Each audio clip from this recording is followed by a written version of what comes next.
Shalom, shalom bien-aimés, shalom la famille, je suis Mélène Babila, je vous souhaite les bienvenus à notre temps de méditation de ce matin.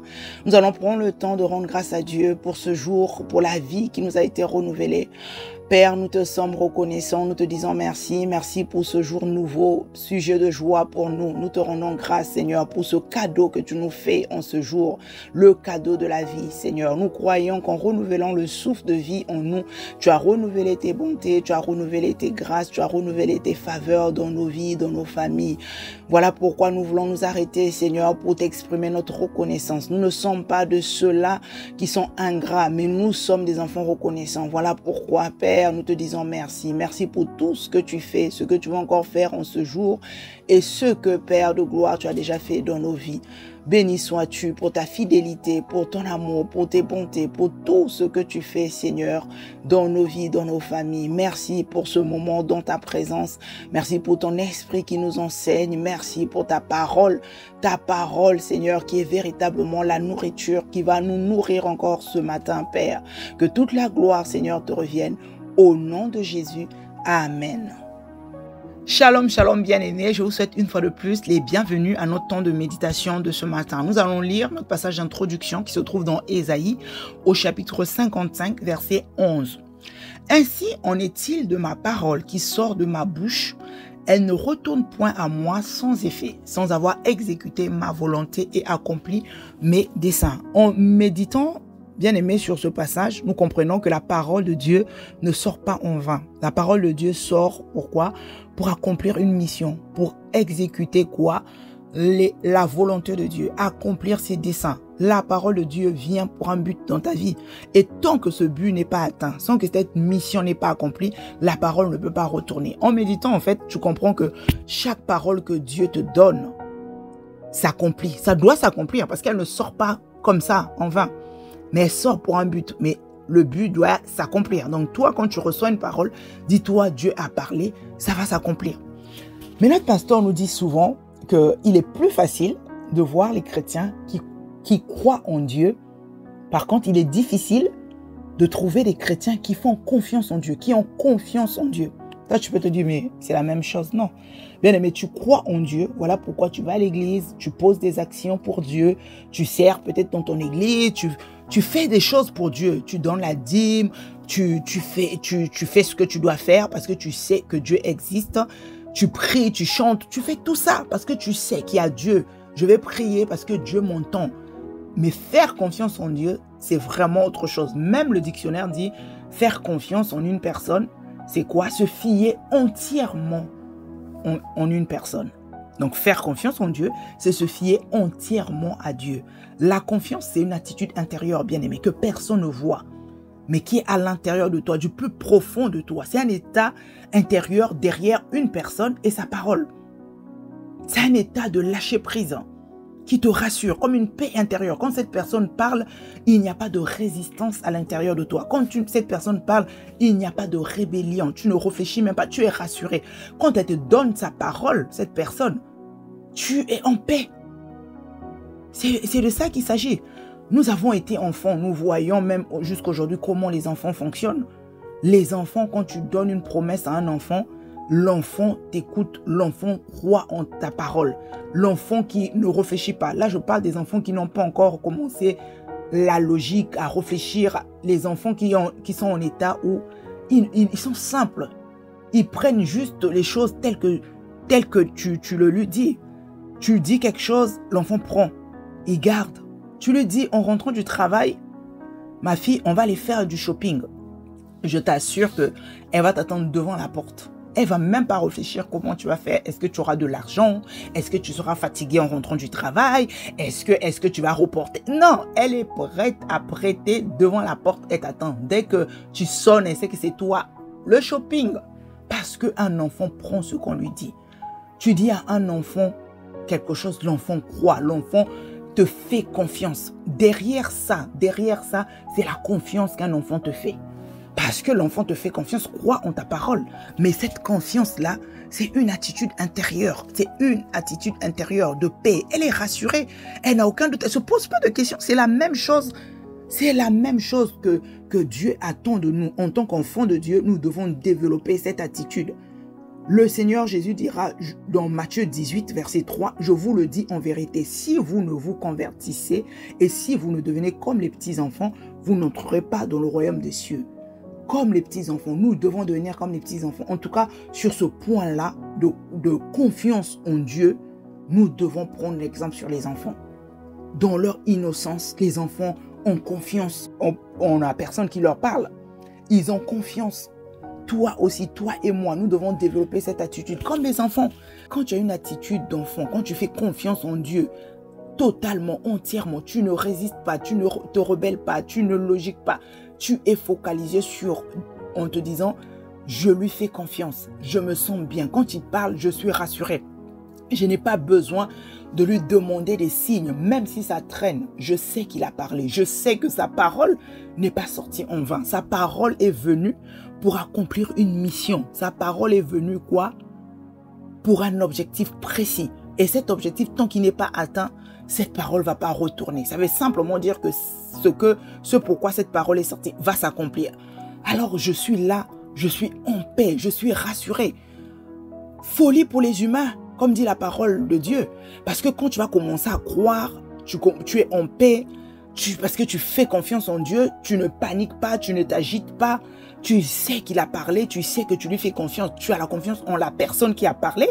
Et donc, derrière la personne, tu fais confiance en sa parole. Tu es tranquille. Mais les êtres humains ne vont pas comprendre parce que ça dépasse l'entendement humain. Ça dépasse la logique humaine. Aujourd'hui, nous voyons des chrétiens, ils demandent des signes à Dieu en disant oui, mais si c'est toi, tu dois faire ceci. Mais ce que tu le connais pas assez, c'est que tu ne lui fais pas confiance. C'est lui qui a parlé, mais tu lui demandes encore un signe. Soit il a parlé, soit il n'a pas parlé. Mais tant qu'il a parlé, parce que tu lui fais confiance, tu n'as pas besoin qu'il fasse un plus. Tu lâches prise. Tu sais que c'est Dieu. Il s'agit de Dieu qui a parlé. Il nous arrive souvent de faire confiance aux personnes en disant, si c'est lui, je sais que ça va se faire. Tu traverses des moments difficiles. Tu sais que c'est galère. Tu galères. Et une personne de ton entourage, de ta famille, ton ami, quelqu'un en qui tu as vraiment confiance. Tu sais que cette personne, c'est Monsieur Solution. Cette personne, c'est Madame Solution. Quand cette personne te dit quelque chose, elle tient sa parole. C'est une personne fiable, c'est une personne crédible. Quand cette personne t'appelle, bien-aimé, et te dit, mais je suis au courant de ce qui se passe. Qu'est-ce qui ne va pas? Tu expliques. Et la personne te rassure en disant, ok, demain, je t'appelle et on trouvera une solution. Bien-aimé, tu vas dormir tranquille. Si tu fais vraiment confiance en cette personne, tu vas dormir tranquille. L'attitude contraire, c'est cette personne qui va dire, envoie-moi un texto. Tu fais le chèque à quelle heure? Le virement, tu vas me donner combien? Ça, il n'y a pas de confiance. Là, tu crois que la personne, ok, tu espères, mais tu ne fais pas confiance. Mais quand tu as une confiance totale en cette personne, tu vas dormir tranquille. Moi, admettons, c'est un exemple. Je traverse un moment difficile et que mon père, il m'appelle. Il me dit que voilà, je suis au courant. Appelle-moi demain à 15 h, peu importe l'heure. Tu m'appelles, on trouvera une solution. Bien aimé, même si je me sentais chercher, stressée en disant comment je vais faire pour résoudre ce problème. Je traverse des moments difficiles, même financièrement et tout, c'est compliqué. Mais le fait que mon père ait appelé, le fait que mon père m'ait donné sa parole, bien aimé, je dormirai tranquille. Pourquoi? Parce que je sais qui a parlé. Je sais qui est cette personne. Je lui fais confiance. Je lui fais confiance entièrement. Je lui fais confiance totalement. Déjà, depuis ma naissance jusqu'à aujourd'hui, il ne m'a jamais fait faux bon qu'on dit, il ne m'a jamais blagué. Ce n'est pas aujourd'hui qu'il va me blaguer. Je sais que ce qu'il dit est digne de confiance. Donc, parce que je lui fais confiance. En fait, c'est ça. Et donc, je vais être tranquille. Ça me rassure. Le fait qu'il ait parlé va me rassurer, va me permettre de dormir tranquille. Même si je n'ai pas encore vu l'argent, je ne vais même pas l'appeler, lui envoyer un texto en disant tu vas me donner combien? Non, je sais que c'est Monsieur Solution. Depuis tout petit, quand j'avais une situation, il apportait toujours la solution. Ce n'est pas aujourd'hui qu'il ne va pas apporter la solution. Comme d'habitude, en tout cas dans ce domaine-là, j'ai gardé envers lui ce cœur d'enfant qui faisait confiance à son père. Et jusqu'à aujourd'hui, je continue à faire confiance parce que derrière derrière ses actions et ses paroles, ça a permis de construire, je ne sais pas, de bâtir une confiance à l'intérieur de moi en lui. Donc, jusqu'aujourd'hui, s'il me promet quelque chose, s'il me donne sa parole, je croirai, et parce que je lui fais confiance. Mais qu'est-ce qui va faire la différence? Mon attitude intérieure. Si j'étais paniquée, si je me posais des questions, si j'étais inquiète, je ne vais même plus m'inquiéter. Je vais dormir tranquille. Je vais être tranquille, quelle que soit l'heure à laquelle il va appeler demain. Je sais que papa a dit, c'est demain. Donc demain, j'aurai la solution. Je change mon programme, je change mes projets, je change tout parce que je lui fais confiance. Bien aimé, là, il s'agit juste d'un humain. J'allais dire d'un humain. Il s'agit d'être un être humain qui peut être faillible.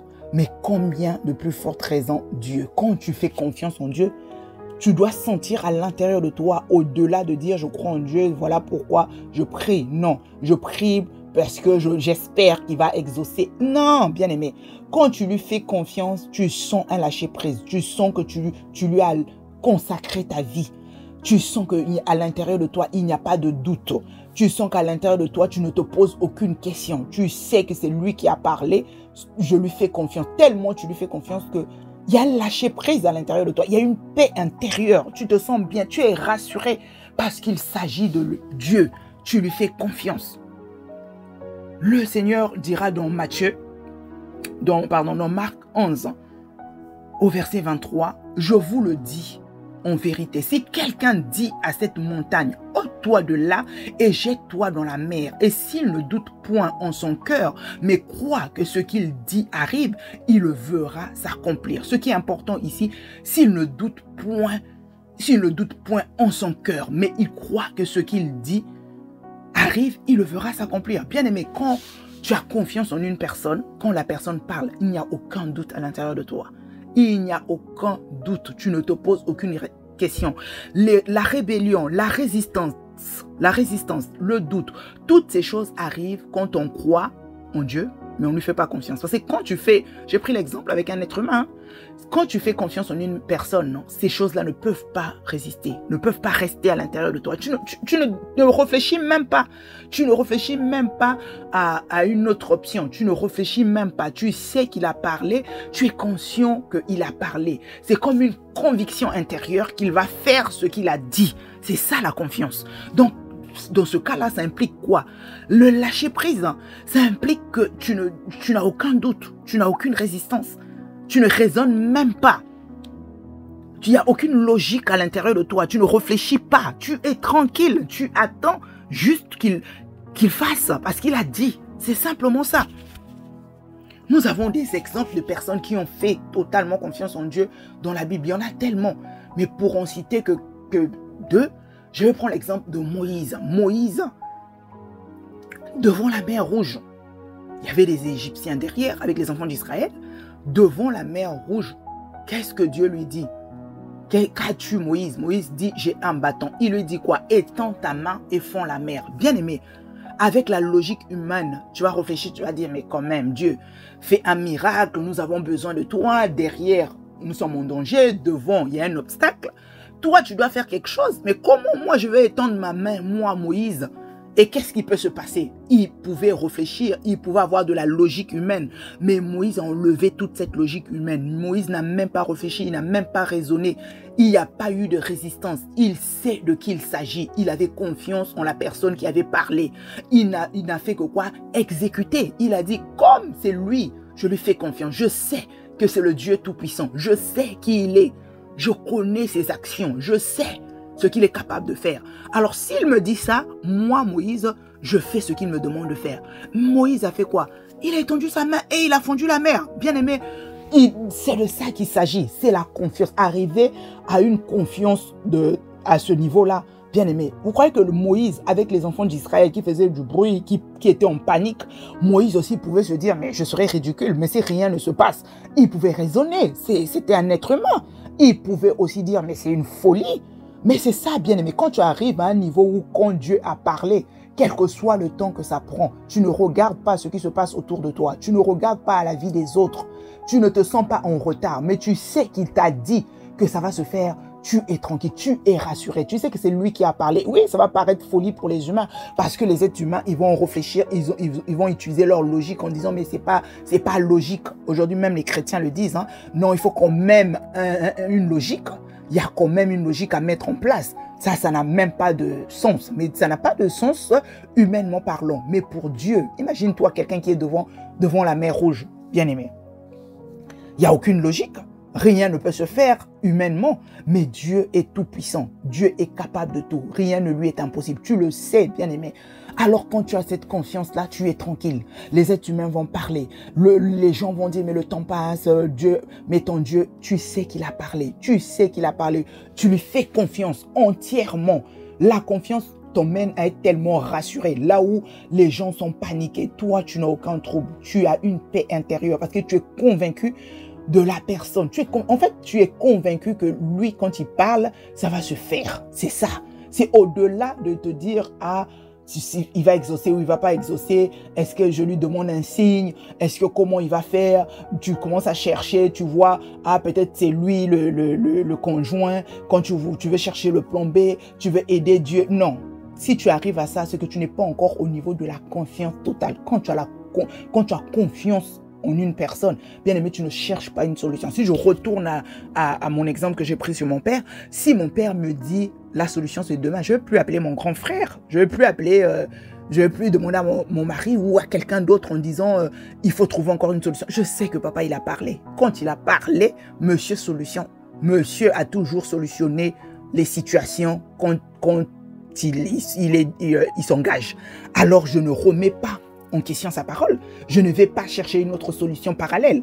Mais je sais qu'il a dit. C'est la même chose. En tant qu'enfant de Dieu, quand tu fais confiance en Dieu totalement, tu lâches prise. Tu lui confies ta vie. Tu consacres ta vie. Tu consacres tes projets. Tu consacres ta famille. Tu consacres ton foyer. Tu consacres ton futur. Tu consacres toutes choses.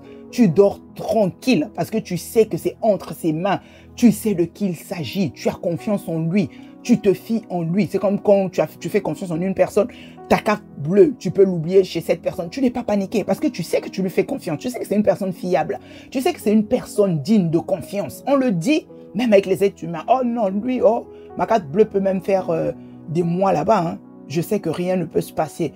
C'est une personne en qui tu as confiance. Mais quand tu oublies chez une personne en qui tu n'as pas confiance, le lendemain, même s'il faut aller en transport, tu vas arriver là-bas pour récupérer ta carte. C'est pareil, bien aimé.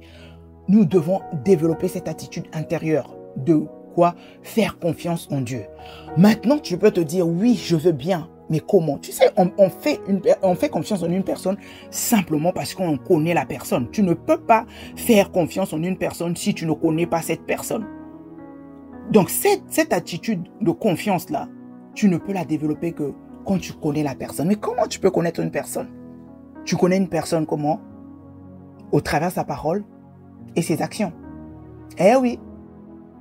Parce que tu passes du temps avec la personne, tu apprends à voir comment la personne fonctionne. Quand la personne parle, la personne respecte sa parole. La personne, quand il s'engage, il honore sa parole. Quand la personne pose des actions, les actions aussi suivent. Donc tu sais que, voilà, cette personne est digne de confiance. Cette personne, je peux lui faire confiance. C'est une personne fiable. Et oui, bien aimé, c'est la même chose. Si tu veux vraiment développer ta confiance en Dieu, apprends à connaître véritablement Dieu. Mais Dieu, tu vas le connaître comment? Dieu, tu le connaîtras qu'au travers de sa parole. Dieu est dans sa parole. Et dans sa parole. Parce que ce qui fait défaut, c'est le manque de connaissance. Quand tu sais qui est Dieu, bien aimé, quand tu sais qui est Dieu, tu lui fais confiance totalement. Nous avons pris l'exemple de Moïse tout à l'heure. Mais je parlais d'une deuxième personne encore que je voulais citer. Il s'agit de Pierre, l'apôtre Pierre. L'apôtre Pierre, il a pêché toute la nuit. Il n'a eu aucun poisson. Ils étaient fatigués. Il n'était pas le seul. Il y avait des personnes autour du rivage. Il a pêché. C'est lui l'expert en pêche. Il a pêché toute la nuit. Il n'a rien eu. Mais le Seigneur, quand il arrive, le Seigneur Jésus, il lui dit quoi? Il lui demande à l'apôtre Pierre de faire quoi? D'aller pêcher. De jeter le filet dans les profondeurs. L'apôtre Pierre a quand même dit, mais Seigneur, nous n'avons fait que ça toute la nuit, mais nous n'avons rien eu. Mais ce que j'ai aimé, ce que j'ai apprécié, Il dit sur la base de ta parole. Parce que je sais que c'est toi. Parce que je te fais confiance. Parce que je sais qui tu es. Et j'ai confiance en toi. Je fais confiance en cette parole que tu me donnes. Je jetterai le filet. Je jette le filet. C'est sur cette parole que je jetterai le filet. Bien-aimé, est-ce que toi, tu es capable, toi aussi, de dire sur la base de ta parole, j'agis. Sur la base de ta parole. Bien-aimé, la parole de Dieu, nous voulons que la parole de Dieu puisse agir dans nos vies. Nous voulons que la parole de Dieu se manifeste dans nos vies, que appeler la manifestation ce que Dieu a dit dans sa parole. Mais bien aimé, l'attitude qui peut permettre à la parole de Dieu d'agir dans ta vie, c'est cette attitude intérieure, à l'intérieur de toi. Cette attitude où tu fais confiance en Dieu totalement, où il y a un lâcher-prise, où il y a une paix intérieure, il n'y a aucune agitation à l'intérieur de toi, parce que tu sais que Dieu a parlé sur la base de la parole de Dieu, parce que je lui fais confiance, que j'agis selon sa parole. Donc à l'intérieur de moi, pas de rébellion. À l'intérieur de moi, aucun doute, aucune résistance. Je lui fais confiance et j'agis en fonction de cette parole. Donc, quand il y a des résistances, quand il y a la tradition, quand il y a des perceptions, quand il y a des raisonnements, bien aimés, la parole de Dieu ne peut pas se manifester. Elle ne peut pas agir. La tradition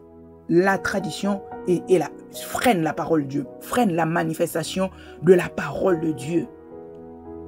Freine la manifestation de la parole de Dieu. Le Seigneur Jésus dira aux pharisiens, vous avez rendu vaine la parole de Dieu à cause de votre tradition.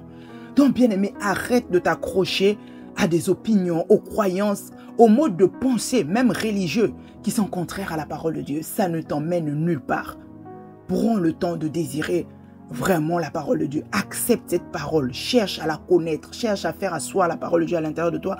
Ça t'aidera à connaître Dieu. Quand tu connais Dieu, développe la confiance. Parce que tu connaîtras Dieu comment? Au travers ses actions, au travers sa parole. Tu sais qu'il agit comme ça. Tu sais que quand il parle, il dit la vérité. La Bible dit qu'il n'est pas un homme pour mentir, ni le fils d'un homme pour revenir sur sa parole. La Bible dit qu'il veille sur sa parole afin de l'accomplir. Donc quand tu sais tout ça, tu lui fais confiance. Tu lui dis, tu sais qu'il a parlé. Tu sais qu'il va accomplir. Sa parole va s'accomplir. Il va accomplir sa parole. Peu importe, bien aimé, où tu étais. Peu importe ce qui est arrivé dans ta vie. Quelle que soit la manière que tu as commencé ta vie, ton histoire. Oui, souvent notre pasteur dit, chacun a son histoire. Mais peu importe ton histoire, peu importe comment elle a commencé, avec Dieu, le changement est possible. Avec la parole de Dieu, tu peux utiliser la parole de Dieu pour tout. Pour effectuer n'importe quel changement dans ta propre vie, dans ta famille, dans ton foyer, quelle que soit la famille difficile, la famille déchirée, comment? Grâce à la parole de Dieu, la réconciliation peut rentrer dans ta famille. Tu vis des problèmes, des conflits dans ton foyer. Bien aimé, prends la parole. Prends la parole de Dieu. Cherche la parole de Dieu. La parole de Dieu, prends-la. La parole de Dieu est capable de changer la situation au sein de ton foyer, d'apporter la paix. La paix. Le Seigneur Jésus dit, je vous donne ma paix, je vous laisse la paix. Cette paix-là s'accomplira, va se manifester dans ton foyer, dans ton couple. Que ce soit au niveau des finances, que ce soit au niveau de tes études, même ton corps. Ton corps peut être malade, bien aimé, mais tu sais en toi qu'au travers de la parole, tu as reçu la guérison. Alors tu vas déclarer la guérison dans ton corps, la santé dans ton corps, encore et encore, quel que soit le temps que ça peut prendre. Mais tu sais que Dieu a parlé, tu sais que la parole de Dieu ne sort jamais en vain. Elle sort pour un but. Le but c'est quoi? Dieu, il a envoyé sa parole pour que la parole, pour nous guérir. Cette parole-là, elle est sortie pour guérir. Alors, elle ne va pas retourner. Elle doit te guérir. Tu diras, je sais que ta parole ne peut pas retourner à toi sans avoir accompli tes desseins. Alors, je sais que je vais être guéri. Elle est sortie pour me guérir. Elle est venue pour me guérir. Elle va me guérir. Je serai guéri. Tu vas déclarer la santé dans ton corps. Tu déclares que parce que j'ai la vie de Dieu à l'intérieur de moi, aucune maladie ne peut résister à l'intérieur de moi. Tu rejettes les peurs, des trucs comme ça, parce que tu sais que tu es plus que vainqueur. La Bible te dit que tu es plus que vainqueur par celui qui est à l'intérieur de toi. Celui qui est en toi est plus grand que celui qui est dans le monde. Alors plus rien ne t'inquiète. Tu n'as plus peur du lendemain. Tu ne t'inquiètes plus. Tu ne tournes plus les regards inquiets. Parce que tu sais que Dieu a parlé. Il a dit, Je lui fais confiance. Je lui fais confiance. Je suis rassuré à l'intérieur de moi. Plus de panique, plus de stress. Je suis rassuré. Simplement parce qu'il m'a parlé. Mais je lui fais confiance. J'ai confiance en lui. Je sais qu'il est fiable. Je sais ce qu'il est capable de faire. Je sais qu'il tient à sa parole. Il veille sur sa parole. Je sais qu'il accomplit sa parole. Toutes ces choses, je lui fais confiance et je suis tranquille. À l'intérieur de moi, je suis en paix. Je suis en paix, je suis en paix. Et je verrai la parole de Dieu s'accomplir dans ma vie. Je verrai la parole de Dieu agir dans ma vie. Parce qu'aujourd'hui, le vrai challenge, le vrai problème, le vrai défi, où nous nous posons des questions, mais oui, pourquoi la parole de Dieu, on la déclare. Bien aimé, il ne suffit pas de déclarer, il faut t'assurer que ce que tu déclares soit en phase avec ton attitude intérieure. Parce que ce qui compte, ce qui va emmener la parole de Dieu à agir dans ta vie, c'est ton attitude intérieure. Si à l'intérieur de toi, ton attitude est contraire à ce que tu es en train de déclarer, bien aimé, tu ne peux pas voir la parole de Dieu agir dans ta vie. Pour que la parole de Dieu agisse dans ta vie, il faut travailler cette attitude intérieure. Il faut développer cette attitude intérieure, j'allais dire. Tu développes la confiance en Dieu. Que ton attitude intérieure soit comment?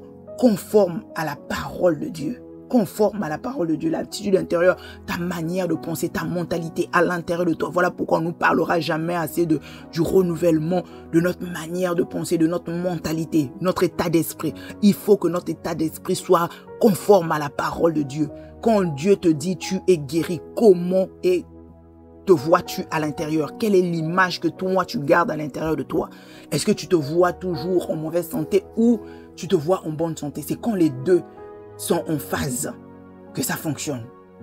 Il s'agit de ça, faire confiance en Dieu. Faire confiance en Dieu. Quand tu fais vraiment confiance en Dieu, bien aimé, tu ne regarderas plus au timing humain.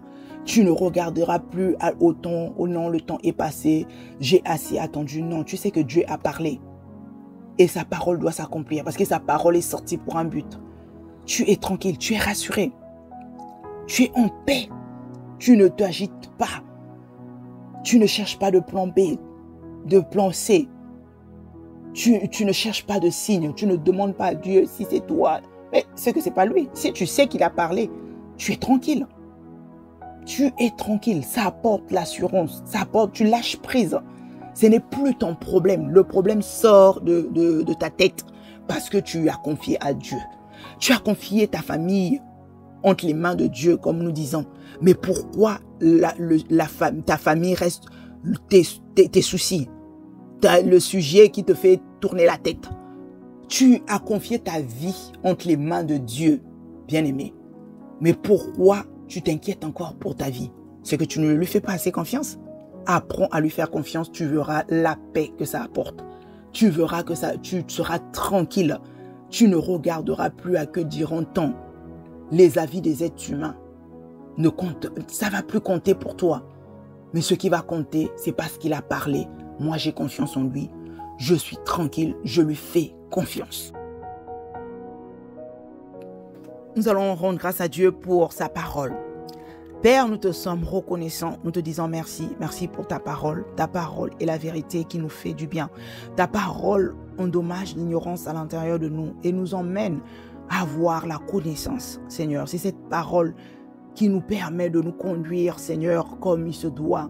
Nous voulons véritablement nous fier à ta parole en toutes choses, en toutes circonstances. Nous comprenons, Seigneur, qu'il c'est bien de croire en toi. Mais c'est encore mieux, Seigneur, de te faire confiance. Alors, Père, nous n'allons plus nous arrêter à croire que tu existes et à faire des choses pour toi. Mais nous prenons la décision de nous fier totalement à toi pour toute notre vie, pour toute notre vie, Seigneur. Nous nous fions à toi. Nous te confions tous les domaines de notre vie. Nous n'avons plus de nous, mais nous te laissons gérer.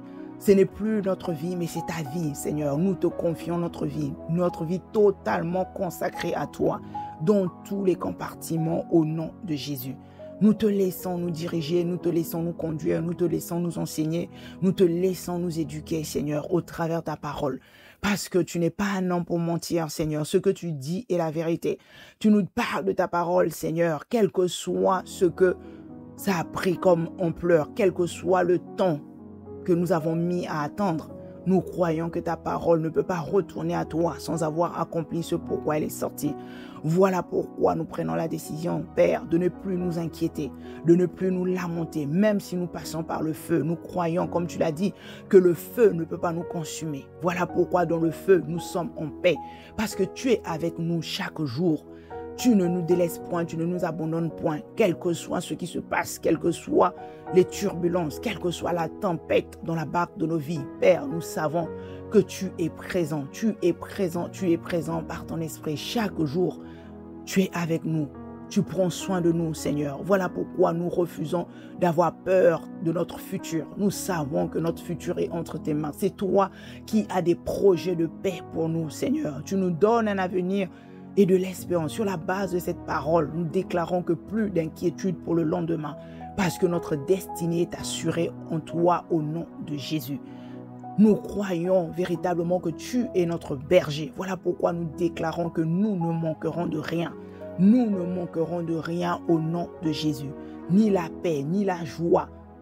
Nous avons toutes choses en toi, Seigneur. Nous déclarons que ta paix est dans notre cœur. Ta paix est notre partage, ta joie fait notre force tous les jours au nom de Jésus. Et cela ne dépend pas de ce qui se passe à l'extérieur. Nous refusons que tout au long de cette journée, que quelque chose vienne nous perturber. Nous refusons de tourner les regards inquiets. Nous te faisons confiance, Seigneur. En toutes choses et pour tout, nous te faisons confiance. Au nom de Jésus, quelles que soient les nouvelles, quelles que soient les circonstances, nous croyons que le maître des temps, le maître des circonstances, c'est toi. Voilà pourquoi nous sommes en paix. Même si nous traversons les eaux, nous sommes rassurés car les eaux ne vont pas nous arrêter. Les eaux ne vont pas nous submerger. Nous traverserons avec toi au nom de Jésus. Seigneur, merci. Merci pour tout ce que tu fais. Voilà pourquoi à l'intérieur de nous, nous renversons les faux raisonnements. Nous ôtons la rébellion, nous enlevons les résistances, tout ce qui peut être tradition, tout ce qui peut être éducation, ce qui peut être même enseignement erroné qui nous empêche de voir la manifestation de ta parole. Nous rejetons, nous enlevons au nom de Jésus. Maintenant, nous soumettons toutes nos pensées captives à l'obéissance de Christ. Les pensées sont soumises au Christ maintenant, à ta parole. Nous alignons nos pensées, nous alignons notre attitude intérieure au nom de Jésus. Nous développons une attitude en phase, conforme à ta parole, afin que ta parole seule soit celle-là qui s'accomplit dans nos vies au nom de Jésus. Nous refusons de regarder au passé parce que nous savons que tout est possible avec toi. Rien n'est impossible. Et tu dis dans ta parole, tout est possible à celui qui croit. Nous croyons, voilà pourquoi nous parlons. Nous parlons car nous savons que les choses anciennes sont totalement passées dans nos vies et que toutes choses sont devenues nouvelles. Tout est renouvelé dans nos vies. Tu réécris notre histoire. Nous ne regardons pas à comment notre vie a commencé, à comment notre histoire a commencé, mais nous regardons à toi qui nous donne une nouvelle histoire, qui nous donne une nouvelle vie au nom de Jésus. Père, nous croyons qu'il n'y a point de stérile dans ta maison. Voilà pourquoi nous déclarons que tes enfants, que tes filles sont porteuses de vie et elles porteront la vie au nom de Jésus. Elles verront leurs enfants au nom de Jésus. Tu dis dans ta parole, Père, qu'il n'est pas bon que l'homme soit seul. C'est sur la base de cette parole, je déclare que tous mes bien-aimés en attente de conjoint, en attente d'épouse, Père, tu leur fais rencontrer la personne de destinée, de leur destinée, le conjoint qu'il leur faut, qui marche dans la crainte de ton nom, au nom de Jésus. Seigneur, merci pour tout ce que tu fais, pour tous mes bien-aimés, Père, qui cherchent du travail. Je déclare sur la base de ta parole que tu ouvres les portes, parce que tu bénis le fruit de leur travail. Tu bénis, Seigneur, les œuvres de leurs mains. Au nom de Jésus, les portes du travail sont ouvertes pour mes bien-aimés en attente du travail. Non pas de boulot, mais de travail stable. Au nom de Jésus. J'élève ma voix et je prie pour tous ceux qui ont le corps malade. Père, nous croyons en ta parole. Toi qui as envoyé ta parole pour nous guérir. Voilà pourquoi nous déclarons que cette parole ne va pas retourner à toi sans guérir, sans apporter la santé dans le corps de tous ceux qui ont le corps malade. En ce moment, au nom de Jésus. Merci pour tout ce que tu fais. Nous croyons et déclarons que le bonheur et la grâce nous accompagnent tout au long de cette journée. Nous détruisons les œuvres du diable dans nos vies, dans nos familles, au nom de Jésus. Nous renversons ses plans au nom de Jésus. Nous déclarons nul, nous déclarons sans effet toute arme forgée contre nous en cette journée au nom de Jésus. Nous marchons dans la confiance, rassurés car tu es avec nous. Que toute la gloire, Père, te revienne au nom de Jésus. Amen. Amen. Je vous souhaite à toutes et à tous une excellente journée. Shalom, shalom.